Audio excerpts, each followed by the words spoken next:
เอาแล้วมาเปิดกล่องเกลือกันดีกว่าไหนไม่มีทำแล้วที่มีอะไรน่าเปิดบ้างไหนเออเอ้ยไม่เอาไม่มีอะไรน่าเปิดเลยอยากได้นะไม่มีตังค์จำกัดฟรีอันหนึ่งเหรอเฮีย700 กว่าบาท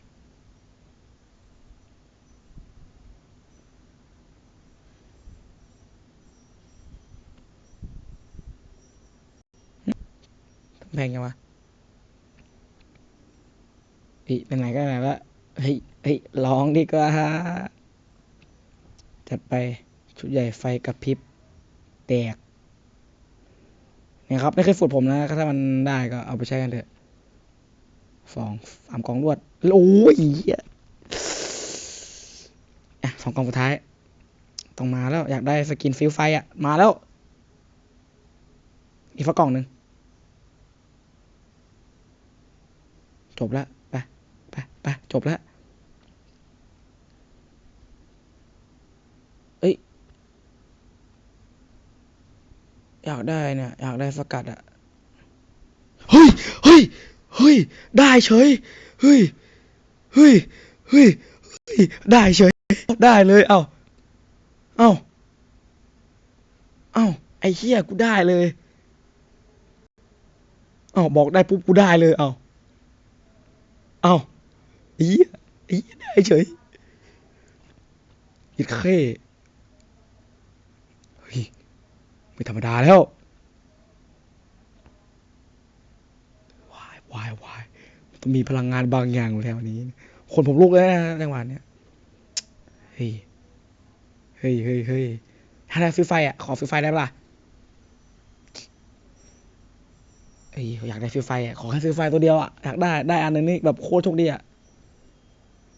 นะขอฟรีไฟหน่อยนะครับขอฟรีไฟนะครับ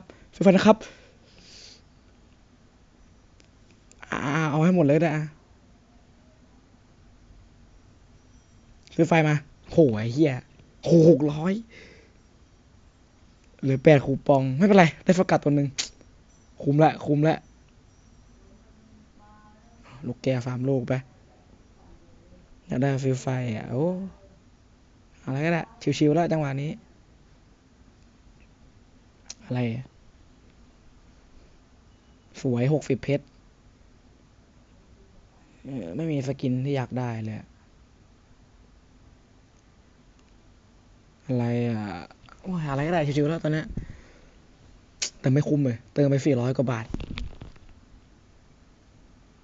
คุ้มไหมเนี่ยแม่งเกลียด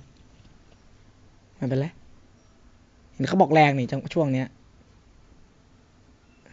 ได้กล่องเฮียมาบานเลยโอ้ได้ฟรีไฟตัวนึงนี่แบบชื่นใจเลยฮีโร่ครบ50 ตัวพอดีเลยแล้วนี่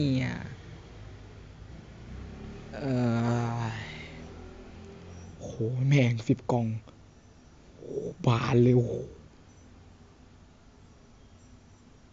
อ้กล่องสกินฮีโร่โอเคดีใจละไม่มีอะไรต้องเสียละเนี่ยโอเคดีใจละจังหวะนี้เฮ้ยทำไมกูน่าเงินเมื่อกี้กูน่าจะเอาไปเปิดแลกสกินณเดชน์มันนั่นเนี่ยโถ่เอ้ยเสียดายเมื่อกี้เลย200 กว่าบาทเลยแม่งเฮ้ยเปิดเหรียญณเดชน์เมื่อกี้น่าเอาไปเปิดเหรียญณเดชน์จะได้เอามาแลกแอสติกได้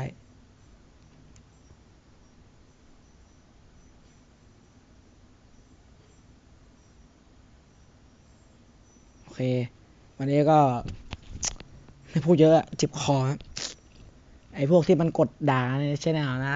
มึงก็ด่าไปนะแล้วแต่เลยอยากด่าก็ด่าเลยพี่ see you again เจอกันครับ